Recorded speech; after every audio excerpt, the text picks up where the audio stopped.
Hi guys, welcome back to Scott Family Homestead. It is springtime and we've got so many fun, exciting things happening here on the homestead. We have chickens that are hatching. So we actually have our second batch of chickens hatching today.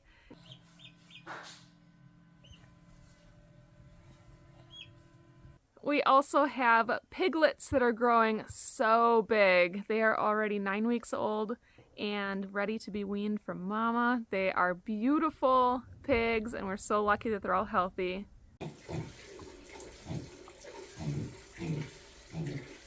We have plant starts. So far I have started 96 varieties of plants, and that is about to be a big handful of work, but I'm just really excited to have that going. I didn't have much of a garden last year, so this is really exciting.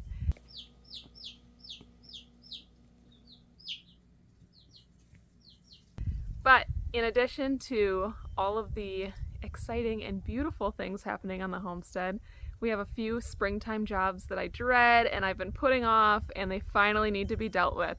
So this is kind of the unattractive side of the YouTube, Instagram world, the part that homesteaders aren't always showing you.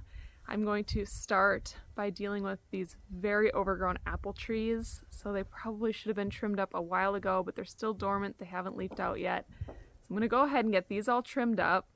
That's my first task, and I'll take you along with me and show you what I've learned about trimming apple trees. I'm not an expert by any means. Doing something to prune your trees is a lot better than doing nothing, and these haven't been dealt with in a while. So I'm going to do what I can and kind of share with you some tips. The next big project is cleaning out the chicken coops. We do deep litter method, which means it accumulates all winter long, and so that is a big dirty job that we have to deal with. My last project that I've really been dreading is putting up fencing for Mama Pig. She needs her own space, separated from her piglets for a little while, and while that's not a huge deal, dealing with the fencing that we just threw in a pile when we were done with it needs to be all untangled. The hog netting fence, I gotta deal with that. And the place that we're putting it up is awfully muddy, and so I'm trying to figure out a solution for that as well. So come along with me while I work on the dirty jobs of spring. Right behind me I have this massive apple tree, and what it is a apple tree on this side that produces full-sized apples, and then it is a crab apple tree on this side. And I'm not sure if it's coming from the rootstock or if it was designed to be this way. We also had part of it come down last year, so I need to cut this portion out, but what we're going to deal with specifically today is the apple side and this mess of branches that I have going on up here. So I have just a few apples left up here. These all need to be removed. The birds have done a pretty good job of most of them, but I need to get those that are way up there taken care of. But one thing you're going to notice here is it is just a mess of branches, and the number one thing for an apple tree that it needs for good production is air circulation, and right now this tree is not getting any when it is leafed out. You can see right up here in particular, it is just branches everywhere you look. So what we want to do is start removing the branches that are doing no good for this tree. Anything like this that is crisscrossed and rubbing is no good. So we need to take at least one of these out, if not both. You can see back here, this one was trimmed at some point. It was probably rubbing on this one, but now we've got this one coming up from here and rubbing. So I would definitely take this one out for two reasons. Number one, it's crisscrossing and rubbing, but also it is growing back towards the center of this tree, which is another thing we're looking for to trim out.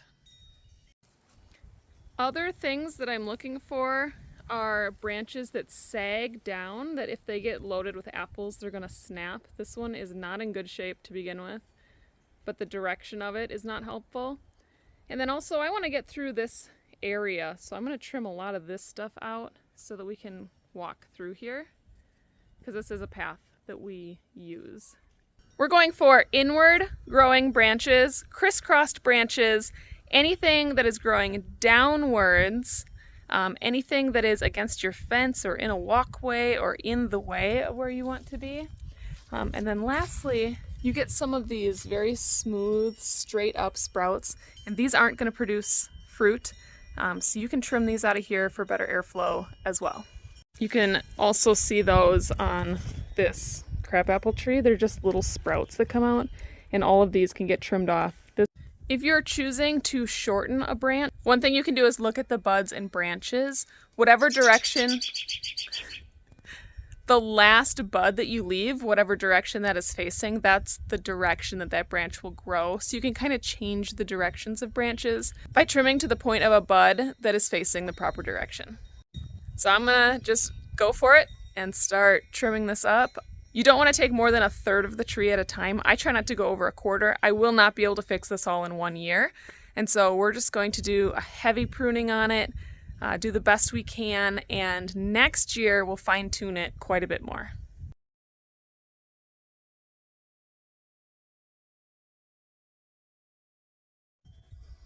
All right, our crabapple side, let me show you that one. Still could use a little bit of work, but the apple side that we did today can finally breathe. Most people will recommend that you prune your trees, that you top them and reshape them before they get to this height, kind of to prevent this very problem. It's hard to get to the top. It gets hard to trim it up. It gets hard to collect your apples. Having a tree this tall is not totally ideal, but it is what we're kind of walking into, and I'm not willing to chop the whole top off at this point. And so this is where we're at. I'm really happy with that. I think that'll really help with the health of the tree and the productivity of it. And so we're gonna let it go this year, see how it does, and fine tune it more next year. All right, now check out, this is our other apple tree. It is a tangled mess. The top is broken off and it's pretty much rotted through. But this thing had so many apples the last 2 years. I might do a little bit of trimming, but I'm not gonna do too much. I don't want to take what little life it has left. We're just going to enjoy it as is as long as we can. Thankfully, we've got some new apple trees to add to the property, so when this one goes, hopefully we'll have some other ones producing. In our coop, we use the deep litter method for a couple of reasons. First being we're in northern Wisconsin, it's very difficult to clean out the chicken coop in the winter. Secondly, it produces heat by composting when you do it this way. If you're unfamiliar with deep litter, basically you keep adding bedding and stirring it up the best you can for a prolonged period of time, months at a time. It creates a really thick compost bed on the floor of the coop, and then we can dig this all out in one big cleaning and put fresh stuff down, and then we start building it back up again. And it really helps in our northern climates. So this is gonna look gnarly. Basically what we do, this is their roosting space. We've got about 50 chickens in here, so plenty of space to roost, but it makes a mess of this poop board. So a few times throughout the winter we scrape this off completely, which is why it gets so thick and gross down here. The rest of the coop stays nice and fluffy. So today I'm going to scrape all of this off and start working on the really bad portions over here. My plan for this coop is a nice coat of white paint, and then I've got some green paint. I want to paint these nest boxes and make it kind of cute in here. This was not a coop that we built. This was here when we moved to the farm. It is a very nice setup. It just needs a really deep cleaning. One of the things I really love here is that they have these two smaller isolation crates, and so these doors come off, and then there's also a divider that you can put down the middle, and so you can have these two separate spots if you've got an injured chicken, or if you've got young chickens that you want to integrate into your flock, or if you've got a broody chicken that you want to put in there. But you can see those got quite dirty too, so once I get underneath all this, I'm going to take these doors off and get under there and clean it up too. So there's a lot of work in here. It has just become warm enough. It's about 60 degrees today. It's just become warm enough that I can start dealing with some of this. It's not completely frozen to the ground. And so I'm going to do as much of this portion as I can, because that's the worst, and the ammonia smell, the fresh poop. I'm going to deal with that the best I can. But this is a multiple day project.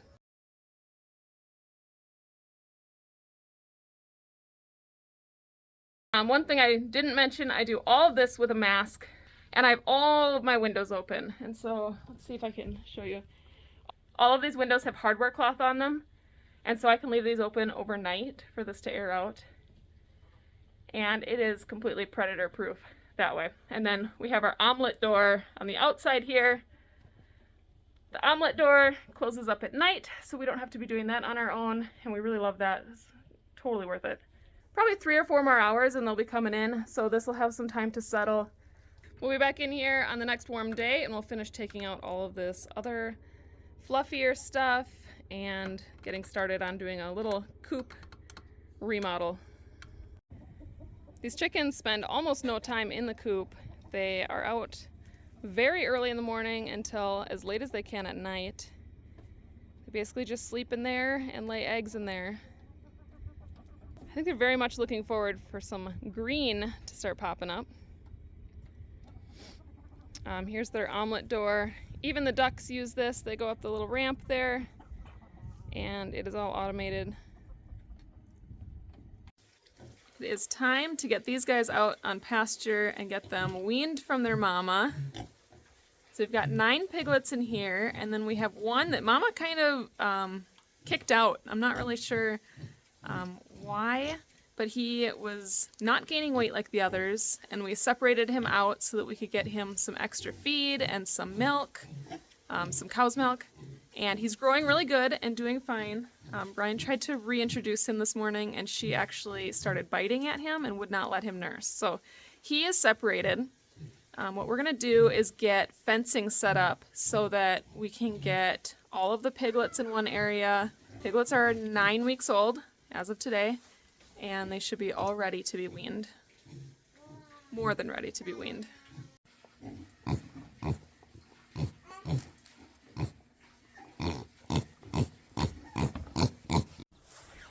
Okay, got my hog netting, which of course is a disaster. I'm gonna straighten this all out, and then we're gonna make a new pasture for the piglets.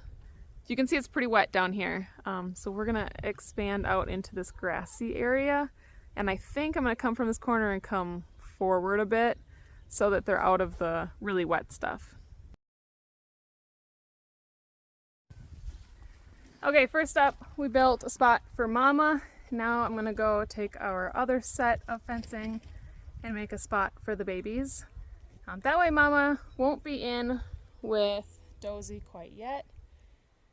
It's really muddy in there, but also she just kind of needs to recoup after 9 weeks of nursing babies before she gets bred again. So this will be her little spot. We'll put a shelter in there, and then on the opposite side over here, we're gonna start making a spot for all the babies. So we've got 10 piglets, and they're gonna do some damage with how big they are. So we're gonna have to move this often. But right now we're dealing with some major water issues. So we're gonna do the best we can with the space that we've got. All right, we've got a nice little spot set up here. There is one puddle that's kind of a low point, so we're either gonna have to wait for that to dry up or possibly fill it before we can get piglets in here. It's supposed to be really nice today. We'll see if this dries up at all. Otherwise, we'll hold off on a few more days, maybe up to a week, before we put piglets out here. So with the pigs, we have decided just to move Mama out. She's gonna get this shelter that we built over here. It's gonna back up to the other shelter, so the back will be enclosed. She's gonna get that shelter and some dry space. We're gonna keep the piglets inside until it dries out a little bit. But I think what we're gonna do is actually build a new paddock for them in the woods, which is a whole big project coming up soon. We did some walking of the property, and we think long term that might be better than the wet spot that they are now. So we'll see. Between a combination of waiting for things to dry out and building them a new paddock once we have time, we'll see how long it takes to get them out of the barn. So thanks for coming along with me today, doing some less than ideal jobs. If you haven't already, please subscribe so you can stay up to date with our little farm here. We are first generation farmers, just trying to return some life to this old dairy farm in Wisconsin, and we're so happy to share our lives and our projects. Thank you for being here today. We will catch you on the next one. Bye guys.